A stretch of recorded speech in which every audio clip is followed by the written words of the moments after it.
Aujourd'hui, nous nous trouvons au cirque de Cilaos, au lieu du marronnage. Le terme de marronnage désigne un phénomène très particulier, la fuite des esclaves dans les montagnes ou par la mer afin d'échapper à la servitude des maîtres subis dans les habitations. En l'absence de traces du marronnage, la mémoire s'est conservée par les noms des lieux laissés par les esclaves malgaches dans les terres intérieures de l'île. Cilaos, Mafat et Salazie. Cet acte de résistance à l'esclavage fut une réalité historique, d'envergure à l'île Bourbon, jusqu'à l'abolition définitive en 1848. Ces hommes et ces femmes cherchaient une seule chose, retrouver leur liberté.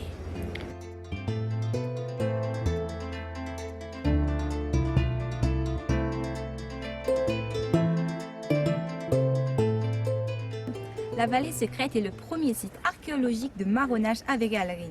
Elle a été découverte par hasard par un guide de haute montagne en 1995.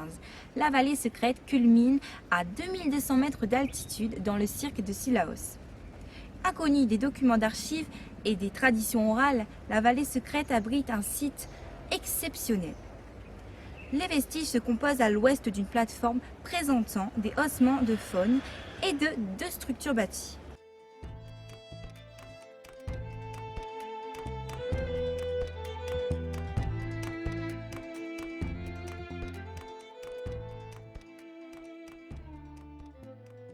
Le repas des marrons était en grande partie composé de viande d'oiseaux juvéniles incapables de voler. Le pétrel de barreau complété par celle de petits porcs sauvages et de chèvres.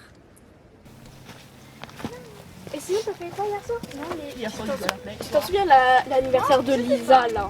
Oui. Sa piscine était magnifique. Avec les balles et les choses comme ça. Lorsque les camps de marrons sont attaqués par les chasseurs de noirs, le plus souvent les femmes sont capturées car elles représentent une source importante pour les colons sur la composition des camps, l'existence d'autres camps. Alors que les hommes sont bien souvent tués, on leur coupe la main droite ou la tête comme preuve après avoir reçu le baptême. Les chasseurs de noirs touchent alors une prime, les mains et têtes coupées sont ensuite attachées au lieu accoutumé, en guise d'avertissement et de dissuasion pour les esclaves qui pensent à s'enfuir de la plantation. Il faudra retenir que l'histoire a fait du marronnage de la quête de la liberté une affaire essentiellement masculine comme la colonisation. Dans les récits et les documents d'archives ayant trait au marronnage, il ne fait aucun doute que les femmes esclaves sont source de motivation à la reconquête de la liberté. Elles incitent, préparent et aident les esclaves à s'enfuir de plantations. Elle participe ainsi à la surveillance des cultures, des croyances, des pratiques religieuses et des rites de la terre natale. Esclaves, maîtres ou marrons, ces personnages de l'histoire se mélangent et se confondent dans les mythes.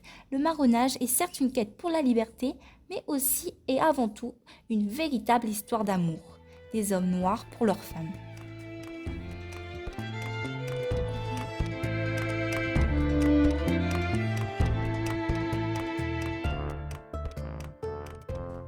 Elle ne joue pas le même rôle qu'Eva selon J.M. McAuliffe. Marianne n'aurait été la compagne d'un grand chef marron nommé Fanga, dont le camp se trouve à Cilaos. Elle a été tuée par le chasseur de noirs Edward Robert dans un document d'archives datant de 1751. Le chasseur de noirs François Mussard tuera Ariane, la bien-aimée du chef Mafak, à la rivière des Galets. Ainsi, Mafat aurait eu pour compagne une certaine Ariane. Mafat, marron d'origine malgache, était un puissant sorcier.